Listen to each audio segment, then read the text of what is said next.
Hello and welcome. Tonight we travel back to the 15th century, the 1400s, a world without electricity, without engines, without modern kitchens, and yet a world rich with flavour. Our atmosphere tonight is simple: hearth smoke, soft smoke rising from clay ovens. Cooking smoke rose into the evening in Paris. It drifted above rice fields in West Africa. It lifted from busy kitchens in Mesoamerican temple cities. And it trailed from wooden ships moving with the ocean wind. Let us step gently into that world. Before we do, take a slow breath and allow your shoulders to soften. Let the day you have carried begin to loosen its grip. There is nowhere else you need to be right now. In the moments ahead, we will move from hearth to hearth, from palace to village, from ship deck to mountain home. You will hear the crackle of firewood, see the glow of embers, feel the warmth of kitchens that no longer exist, yet somehow still remain. All you must do is listen and allow yourself to drift slowly with the smoke. The year is around 1420. In the city of Herat, in Timurid, Persia, cooks in a royal kitchen prepare a dish that fills the room with warm fragrance. Rice steams slowly. Saffron releases its golden colour. Lamb cooks with cinnamon and dried fruit. This is Persian pilaf. The fragrance is soft but deep. Warm rice, gentle spice, slow cooked meat. The rice is first boiled briefly, then drained. It is layered carefully with meat, spices, and sometimes raisins or apricots. Then it is covered and left to steam slowly. Steam rises as lids are lifted. This dish feeds royal courts and military leaders. It is practical for large gatherings. Rice can feed many people at once. In a grand hall, long carpets are spread. Metal trays are placed in the center. Guests sit close, speaking in low voices as servants bring the steaming pilaf. Each person tastes the saffron rice slowly. They nod with approval, praising the cook, feeling warmth settle into their stomachs as evening lamps glow. But it also shows wealth. Saffron must travel long distances. Spices move along trade routes. Dried fruits come from orchards far away. Even here, in the 1400s, food connects regions. Now the smoke carries us west. Around the year 1450, in Paris and London, in the kitchens of noble homes, another pale dish is being prepared. Chicken is boiled and shredded. Rice is cooked until soft. Almond milk is stirred in slowly. Sugar is added with care. This is blancmanger. Its fragrance is gentle, sweet almond, soft poultry, a light hint of sugar. The texture is smooth and pale, almost white. It is served to nobles and wealthy families. It is also served to those who are ill because it is considered easy to digest. At long wooden tables lit by candles, small bowls are placed before finely dressed guests. Spoons dip into the smooth dish. Soft conversation follows. Some ask about the recipe. Others remark on the sweetness, feeling comfort and calm before retiring to warm chambers for sleep. But beneath its softness lies a quiet message. Sugar is expensive. Almonds travel from warmer lands. Rice is not grown everywhere in Europe. To serve blancmanger is to show that your household has access to trade, to distant ports, to ships and merchants. The smoke from palace kitchens rises into damp European air. Now let us travel south. In the Ethiopian highlands, around the year 1450, a different kind of preparation fills homes with warmth. Teff flour is mixed with water. The batter rests for days. Fermentation begins. A soft, sour scent develops. Mild, earthy, slightly tangy. The batter is poured onto a hot clay plate. It spreads thin. Tiny bubbles form. This is injera. It is soft and spongy. It bends easily. It serves as both plate and utensil. Stews are placed on top. People tear pieces by hand. All classes eat it. Farmers, families, leaders. Families sit close together on woven mats. A large round injera is placed in the center. Stew is spooned on top, shared by all. Hands move gently, tearing pieces, dipping, eating slowly. Laughter rises with the smoke, and full bellies bring deep rest in the cool mountain night. Fermentation improves nutrition. It also helps the bread last longer. Injera is not just food. It is part of daily life, part of shared meals, part of community. The smoke from highland homes rises into cool mountain air. Now we move east. Around the year 1460, in Beijing during the Ming dynasty, wheat dough is being kneaded. Flour, water, yeast. The dough is shaped into small rounds, placed in bamboo baskets.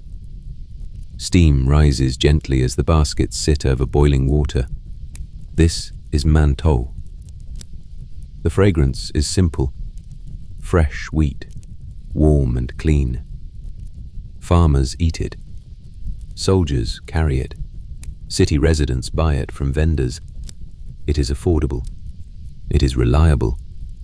It can be made in large amounts. In small homes, baskets of mantou are set on wooden tables. Children reach for the warm bread with both hands. Steam touches their faces. Families eat quietly after long days of work. The simple warmth fills the body and prepares them for early sleep. Smoke from kitchen fires mixes with rising steam. Now we travel to Anatolia. Around the year 1470, in Persia, small squares of dough are cut and filled. Minced lamb, onion, black pepper. The dough is folded carefully, boiled in water. Sometimes yogurt is added, sometimes melted butter is poured on top. This is manti. The scent is warm dough and meat lifted by soft spice. Families gather around large trays. Palace kitchens prepare them in batches. Merchants eat them in busy cities. At home, trays are placed in the middle of the room. Everyone leans in. Spoons dip into yogurt and butter. Voices mix with the clink of bowls. The meal ends with satisfied smiles and a slow walk to bed. Small dumplings carry memory of Central Asian heritage, of movement, of migration. Smoke drifts above Ottoman rooftops. Now let us cross the Sahara and reach the Senegambia region. Around the year 1480, in the lands of the Wolof kingdoms, rice simmers in a large pot over open fire. Fish is added, leafy greens, palm oil. The fragrance is earthy and rich. Rice steam mixed with fish and green leaves. The pot feeds farming communities. It feeds royal courts. Rice agriculture here shows wealth and stability. People gather around the same pot, eating together, sharing from one source. Children sit beside elders. Stories are told while the rice cools slightly. Hands move in rhythm, taking portions gently. The shared meal brings calm after a day in the fields. Night falls slowly over the village. Food strengthens community. The smoke rises into warm coastal air. Now we travel west across the ocean. Around the year 1485, in the city of Tenochtitlan, maize is being prepared with care. Maize kernels are soaked in lime water. They soften. They change. This process is called nixtamalization. Then the maize is boiled into a thick stew with chili and herbs. Sometimes turkey is added. This is pozole. The fragrance carries toasted maize and chili warmth. It is more than a meal. It is sacred. Maize is central to belief and story. To eat maize is to take part in tradition. During ceremonies, large pots are placed in open courtyards.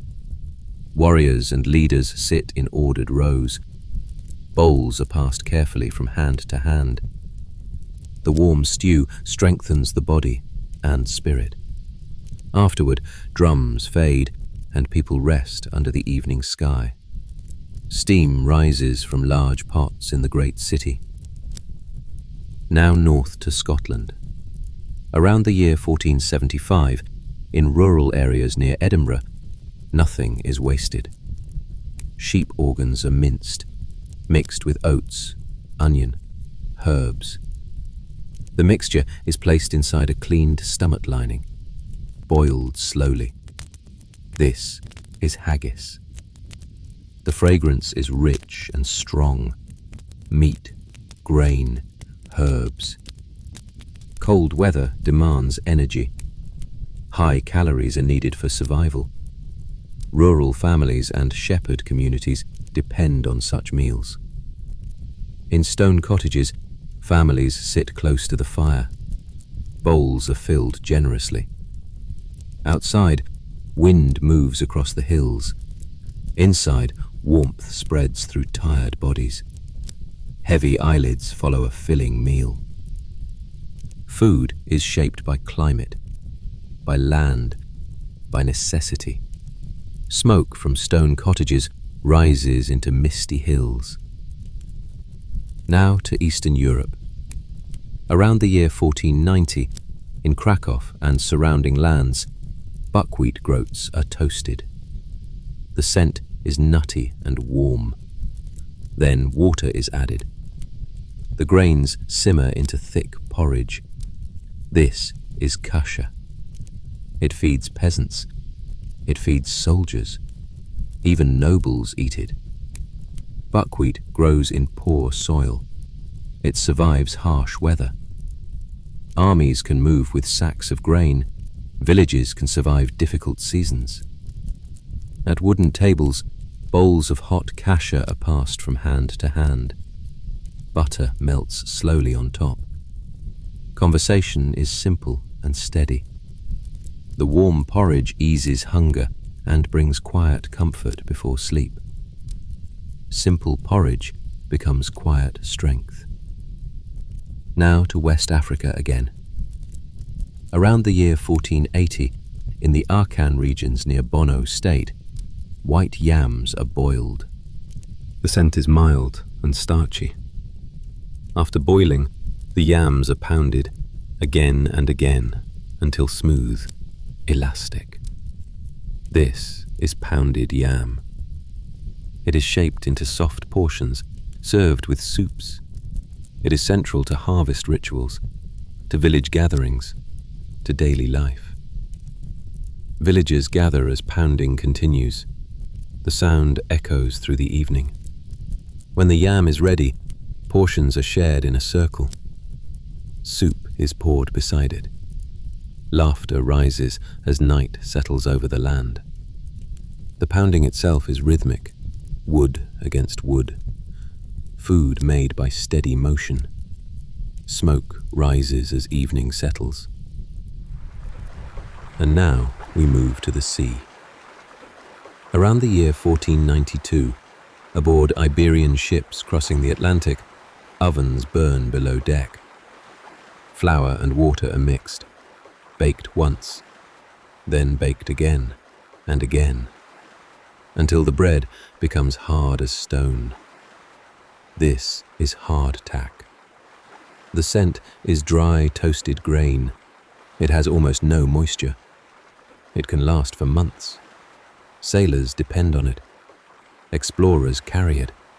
Naval crews survive because of it. Below deck, men sit on wooden benches. They soften the hard bread in water or broth. They eat quietly, listening to waves against the hull. The simple meal keeps them alive through long nights at sea. It is not soft. It is not flavorful. But it is survival. Smoke mixes with salt air. Across the 1400s, in courts and villages, in cities and ships, food carries meaning. Some dishes show wealth. Some show adaptation. Some show belief. Some show survival. Rice layered with saffron. Chicken thickened with almond milk. Teff fermented in mountain homes. Maize treated with lime water. Yams pounded smooth. Grain toasted over fire. Bread dried for sea journeys. Different lands, different climates, different beliefs, and yet one shared truth. Human beings gather around warmth, around fire, around steam, around smoke. The 15th century was not silent. It was full of scent, of boiling pots, of kneaded dough, of shared meals. If you listen carefully, you can almost hear it. The crackle of wood, the bubbling of stew, the rhythm of pounding yam, the lift of a pot lid. And above it all, smoke rising into evening sky. Perhaps tonight you discovered something new. Perhaps you noticed how food travels, how rice appears in many lands, how grain feeds both peasants and kings. As you rest, imagine hearth smoke drifting gently upward in the 1400s, across Persia, across Europe, across Africa, across Asia, across the ocean. Meals prepared by hands long gone, flavors carried by memory. The century moves on. The fires grow quiet. The smoke fades into night, and you may rest. Good night.